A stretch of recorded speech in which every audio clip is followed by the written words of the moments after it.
thing of the past. American manufacturing was the arsenal of democracy in World War II, and it must be part of the engine of American prosperity now. That means we're going to use taxpayers' money to rebuild America. We'll buy American products and support American jobs, union jobs. For example, the federal government every year spends approximately $600 billion in government procurement to keep the country going, safe and secure. And there's a law that's been in the books for almost a century now to make sure that that money was spent, taxpayers' dollars for procurement, is spent to support American jobs and American businesses. But the previous administration didn't take it seriously enough. Federal agencies waived the Buy American requirement without much pushback at all. Big corporations and special interests have long fought for loopholes to redirect American taxpayers' dollars to foreign companies for the products that are being made. The result, tens of billions of American taxpayers' dollars supporting foreign jobs and foreign industries. In 2018 alone, the department spent $3 billion, the Defense Department, on foreign construction contracts, leaving American steel and iron out in the cold. It spent nearly $300 million in foreign engines and on vehicles instead of buying American vehicles and engines from American companies, putting Americans to work. Under the previous administration, the federal government contract awarded directly to foreign companies went up 30%. That is going to change on our watch. Today, I'm taking the first steps in my larger Build Back Better recovery plan that invests in American workers, unions, and businesses up and down the supply chain. And I know that previous presidents entered office by promising to buy America and instituting the Buy American policy. But here's why this is different and not the same. I'll be signing an executive order in just a moment, tightening the existing Buy American policies and go further. We're setting clear directives and clear explanations. We're going to go to the core issue with a centralized, coordinated effort. Look, today I'm creating a director of Made in America at the White House Office of Management and Budget, who will oversee our All of Government Made in America initiative. That starts with stopping federal agencies from waiving Buy American requirements with impunity, as has been going on. If an agency wants to issue a waiver to say we're not going to buy an American product as part of this project, we're going to buy a foreign product, they have to come to the White House and explain it to us. We're going to require that waivers be publicly posted. That is, someone was seeking a waiver to build this particular vehicle or facility, and it's going to buy the following foreign parts. That waiver, the request for it's going to be posted. Then we'll work with small American manufacturers and businesses to give them a shot to raise their hand and say, yeah, I can do that here in my shop, in my town. It's about, as you've heard me say before, I used to have a friend who was a great athlete who said, you got to know how to know.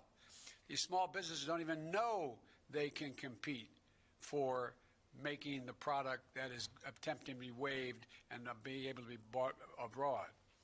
And I'm directing the Office of Management and Budget to review waivers to make sure they are only used in very limited circumstances. For example, when there's an overwhelming national security, humanitarian, or emergency need here in America. This hasn't happened before. It will happen now. Here's what else we're going to be doing.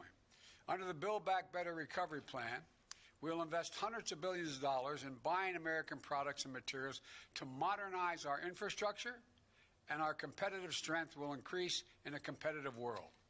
That means millions of good-paying jobs using American-made steel and technology to rebuild our roads, our bridges, our ports, and to make them more climate resilient, as well as make them able to move faster and cheaper and cleaner to transport American-made goods across the country and around the world, making us more competitive.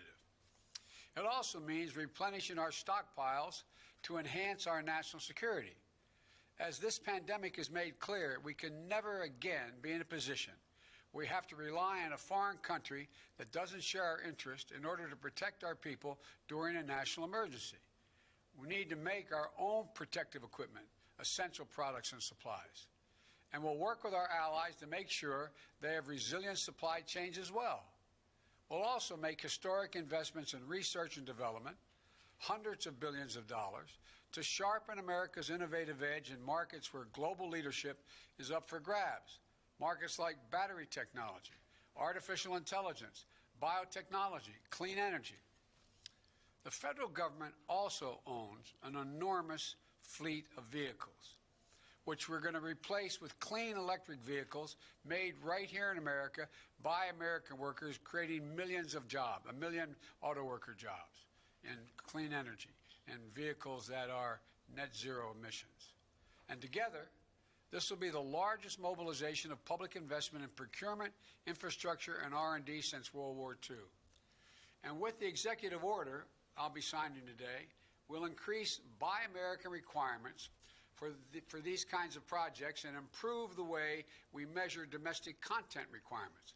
For example, right now, if you manufacture a vehicle for the federal government, you need to show that at least 50% of the components of that vehicle were made in America. But because of loopholes that have been expanded over time, you can count the least valuable possible parts as part of that 50% to say made in America, while the most valuable parts, the engines, the steel, the glass, are manufactured abroad. So basically, we're batting 0 for 2. The content threshold of 50% aren't high enough. And the way we measure the content doesn't account for U.S. jobs and economic activity. We're going to change that as well. The executive action I'm signing today will not only require that companies make more of their components in America, but that the value of those components is contributing to our economy, measured by things like a number of American jobs created and or supported. At the same time, we'll be committed to working with our trading partners to modernize international trade rules, including those relating to government procurement, to make sure we can all use our taxpayer dollars to spur investment that promotes growth and resilient supply chains. And here's what else the action does. When we buy America, we'll buy from all of America. That includes communities that have historically been left out of government procurement. Black, brown, Native Americans, small businesses and entrepreneurs in every region of the country. We will use a national network of manufacturers called the Manufacturing Extension Partnership that's in all 50 states and Puerto Rico to help government agencies connect with new domestic suppliers across the country. This is a critical piece of building our economy back better and including everyone in the deal this time, especially small businesses that are badly hurting in this economy. The executive action I'm taking also reiterates my strong support for the Jones Act and American vessels, and our ports, especially those important for America's clean energy future and the development of offshore renewable energy. I'll close with this. The reason we need to do this is America can't sit on the sidelines in the race for the future. Our competitors aren't waiting. To ensure the future is made in America, we need to win not just the jobs of today, but the jobs and industries of tomorrow. And we know that the middle class built this country, and we also know unions built the middle class. So let's invest in them once again. I know we're ready, despite all we're facing. I've never been more optimistic about the future of America than I am today. Given even just half a chance, the American people, the American workers, has never, ever let the country down. Imagine if we give them a full chance. That's what we're going to do. I'll stop here and sign the executive order, then come back and take some of your questions.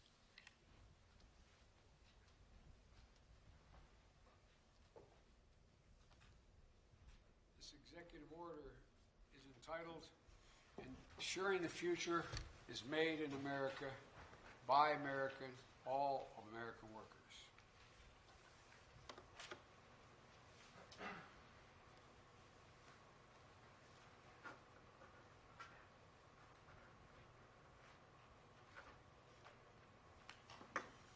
to go now. I'll be happy to take your questions.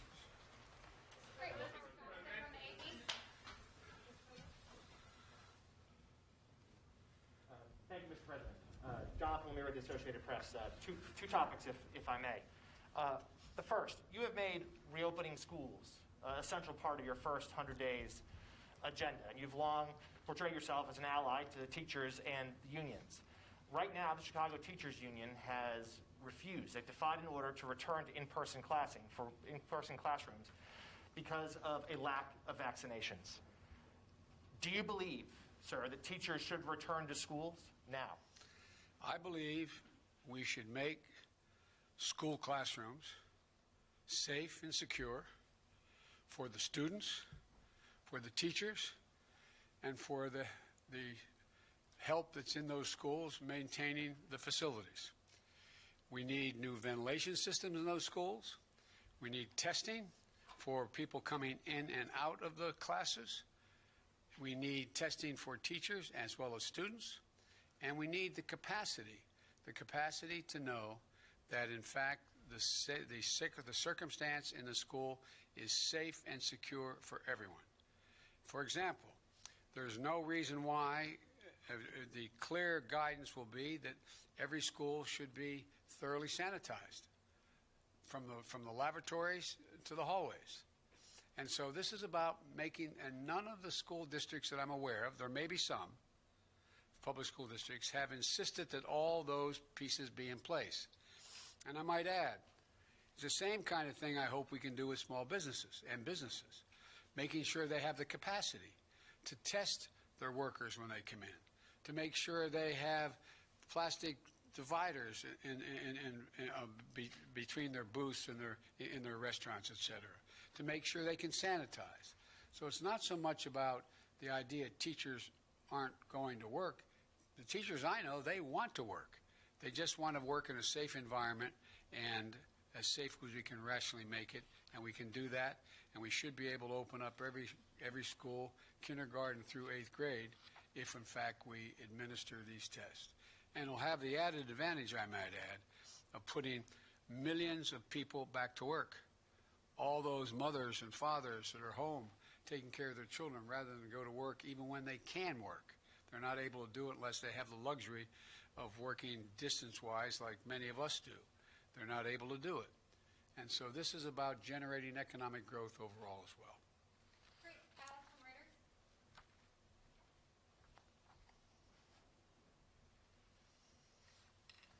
Thank you, Mr. President. I'm Alex Alper from Reuters. I wanted to ask a question about Navalny. If you are considering imposing sanctions on any of the individuals involved in his attempted poisoning and or his arrest when he returned from Germany, and if not, is that related to your concerns about it potentially derailing a New START extension? Thank you. I find that we can both operate in the mutual self-interest of our countries as a New START agreement and make it clear to Russia that we are very concerned about their behavior, whether it's Navalny, whether it's the solar winds, or whether it's reports of bounties on the heads of Americans in Afghanistan. I've asked the agencies in question to do a thorough read for me on every one of those issues, to update me precisely where they are, and I will not hesitate to raise those issues with the Russians. Jeff from NBC. President Biden, Vice President Harris.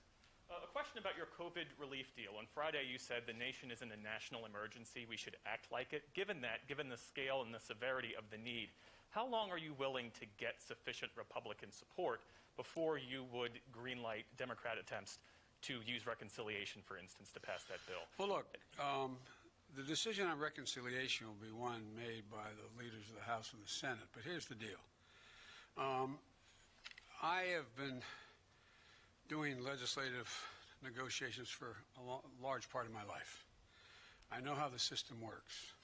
And what can't guarantee anything at all, but I can say that what I'm going to be doing, and we've already begun, is making it clear to the leadership in the House and the Senate, as well as the group of 16, bipartisan group, as well as Republican individuals who have an interest in the issues that are in my package and saying, here's what I'm doing, here's why I want to do it, here's why I think we need to do it, and what kind of support can or can't you give to that. And then we go on to the way in which we deal with legislation all the time. You know, we didn't have any votes for the recovery package when Barack and I came into office. We were short 3 votes. We didn't know we had the votes until the day of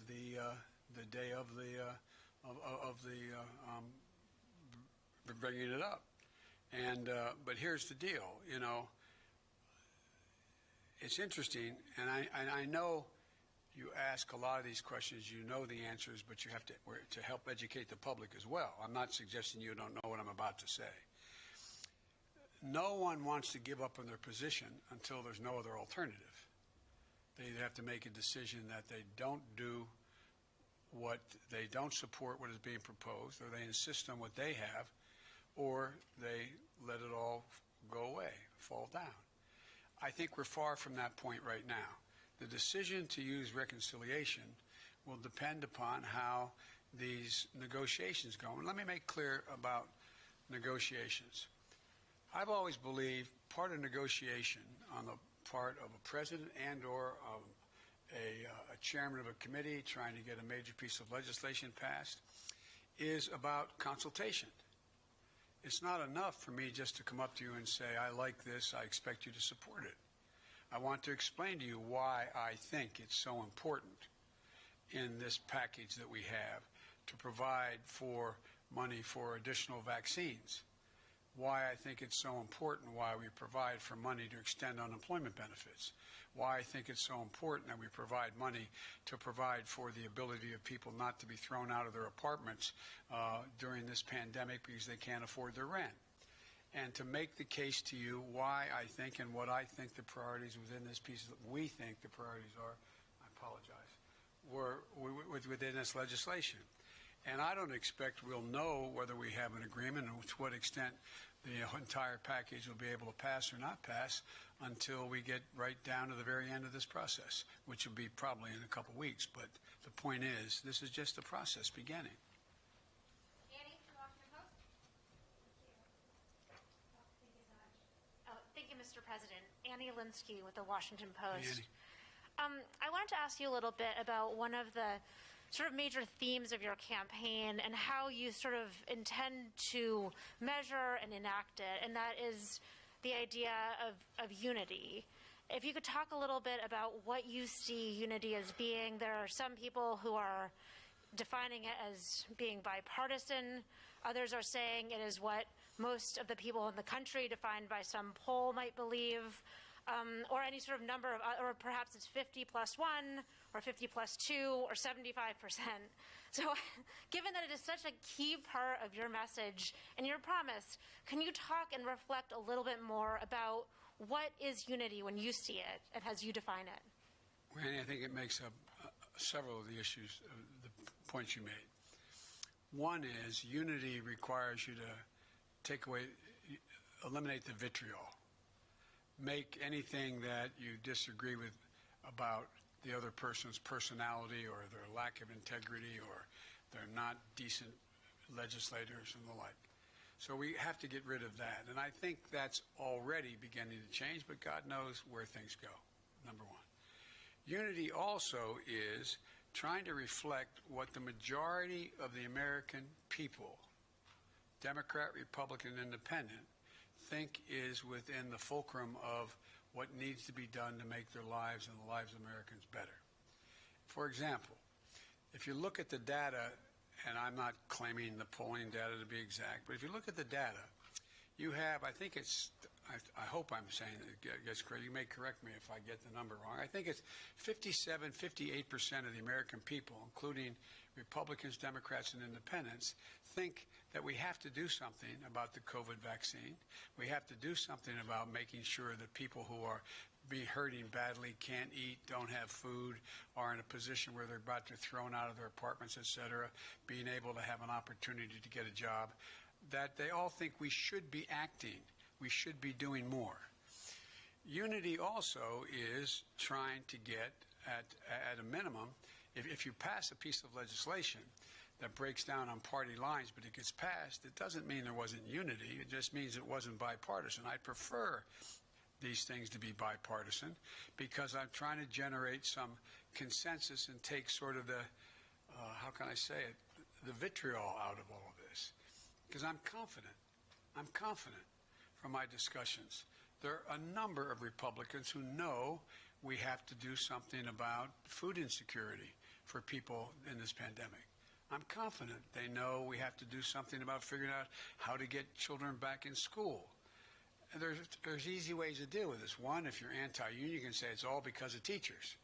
If you want to make a case, though, that it's complicated, you say, well, what do you have to do to make it safe to get in those schools? Now, we're going to have arguments. For example, I propose that because it was bipartisan, I thought it would increase the prospects of passage, the additional $1,400 in direct cash payment to folks. Well, there's legitimate reason for people to say, do you have the lines drawn the exact right way? Should it go to anybody making over X number of dollars or why? I'm open to negotiate those things. That's all. I picked it because I thought it was rational, reasonable, and it had overwhelming bipartisan support in the House when it passed. But this is all a bit of a moving target in terms of the precision with which this goes. You're asking about unity, 51 votes, bipartisan, et cetera.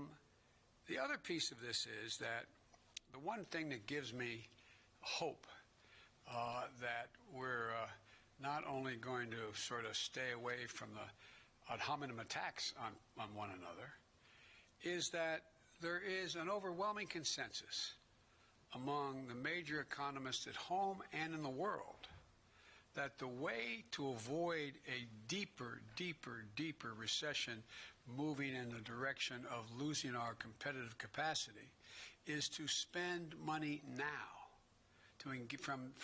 From across the board, every major institution has said, if we don't invest now, we're going to lose so much altitude in terms of our employment base and our economic growth, it's going to be harder to reestablish it.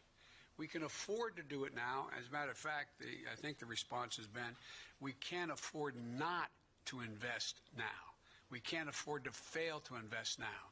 And I think there's a growing realization of that on the part of all but some very hard-edged partisans, maybe on both sides. But I think there is a growing consensus. Whether we get it all done exactly the way I want it remains to be seen.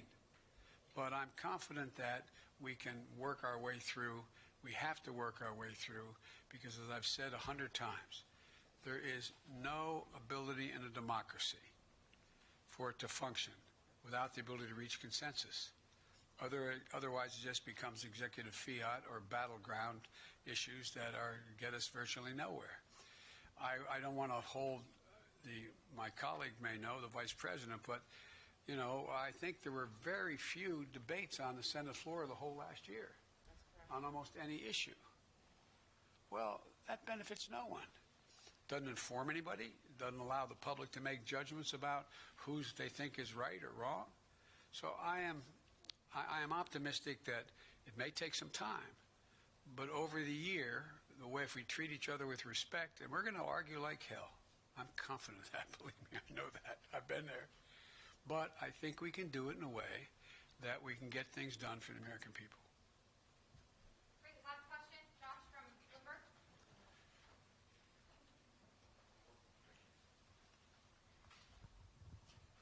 Josh, I don't trust you with a mic, huh? I don't know, man. That's fine. I wouldn't either. Thank you, Mr. President. I appreciate you taking the question.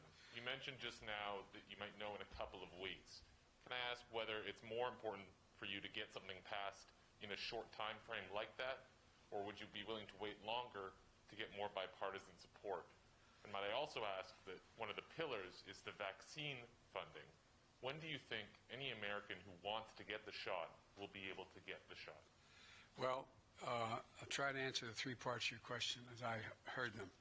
One, time is of the essence. Time is of the essence.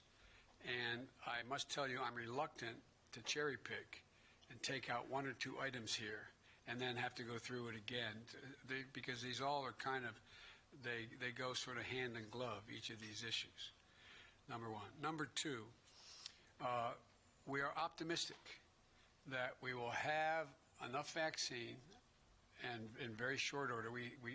As you know, we came in office without knowledge of how much vaccine was being held in abeyance or available. Now that we're here, we've been around a week or so, we now have that.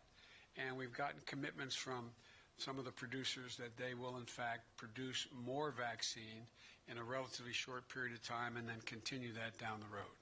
So I'm quite confident that we will be in a position within the next 3 weeks or so to be vaccinating people at the range of 1 million a day or in excess of that.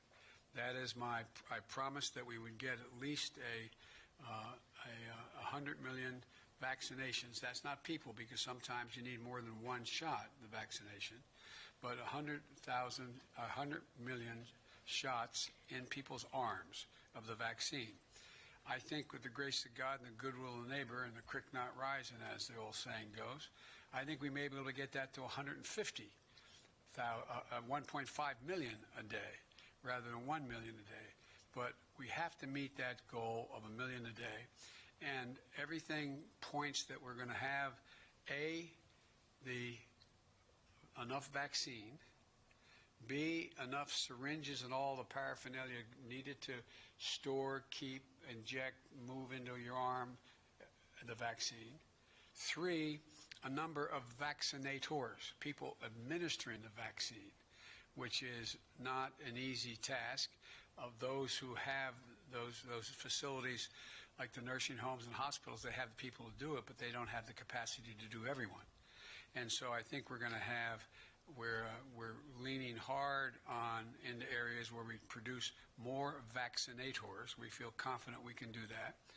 And thirdly, it's really important that we have the fora, the place, the facility, the circumstance where people can show up, stand in line, and get their vaccine without having to stand in line for 8 hours. Being able to pick up the phone, call the pharmacy, and get your name on the list, etc. All those mechanical things are really, they sound simple, but they're all consequential when we're trying to get out a minimum of 100 million vaccinations in 100 days and move in the direction where we are well beyond that in the next 100 days, so we can get to the point where we reach herd immunity in a country of over 300 million people. Does that answer your question? Well, my question was at what date or roughly when do you think anyone who wants one would be able to get it? Is it summer? Is it fall? Oh, I know. I think it'll be this spring. I think we'll be able to do that this spring. And but it's going to be a logistical challenge that exceeds anything we've ever tried in this country. But I think we can do that. I feel confident that by summer we're going to be well on our way to heading toward herd immunity and increasing the access for people who aren't on the first on the list, all the way going down to children, and how we deal with that. But I feel good about where we're going, and I think we can get it done. Thank you, guys. One more on vaccine. Mr. President, one more on vaccine. Now, wait. I know he always asks me tough questions, and he always has an edge to them, but I like him anyway. So go ahead and ask the question. Thank you, Mr. President. So you just said that you think within 3 weeks or so we'll be at the point where there are 1 million vaccines per day, but it seems like... No, I think we'll get there before that. I said I misspoke. I hope we'll be able to increase as we go on till we get to the 1.5 million a day. That's my hope. And then the follow-up to that would be, now that you're president and you're saying there's nothing we can do to change the trajectory of the pandemic in the next several months, what happened to 2 months ago when you were talking declaratively about I'm going to shut down the virus? Well, I'm going to shut down the virus, but I never said I'd do it in 2 months. I said it took a long time to get here. It's going to take a long time to beat it. And so we have millions of people out there who have the virus. We're just, for the first day, I think, correct me if I'm wrong, I've been doing other things this morning, speaking with foreign leaders, but one of the things, I think this is one of the first days that the number has actually come down, the number of deaths, and the number on a daily basis, and the number of hospitalizations, et cetera. It's going to take time. It's going to take a heck of a lot of time. And we still have, as Dr. Fauci constantly points out, it's one thing when we have mass how can I say it politely, mass disregard of the warnings about not wearing masks and wearing masks and social distancing and failure to social distance and people getting together on holidays in ways that weren't recommended, et cetera. We see, first thing that happens is we see the number of infections go up. Then you see the hospitalizations go up. Then you see the deaths go up. And so we're in this for a while. I mean, what are we now at about 410,000 deaths? And there's going to be more. The prediction, as I said from the very beginning of getting here, after being sworn in, was the predictions were we're going to see somewhere between a total of 600,000 and 660,000 deaths before we begin to turn the corner in a major way. So, and again, remember, the vaccine, most of the people taking the vaccine, a vast significant number, require 2 shots, and they are an average of 3 weeks apart, and it takes time for it to be sure that you get to that 95% assurance rate. And so it's beginning to move, but I'm confident we will beat this. We will beat this, but we're still going to be talking about this in the summer. We're still going to be dealing with this issue in the early fall. And last point I'll make, and I know you're tired of hearing me saying it, particularly you may be tired of hearing me saying it, and that is that if we wear masks between now and the end of April, the experts tell us we can save 50,000 lives. 50,000 people otherwise would die. Thank you so very much.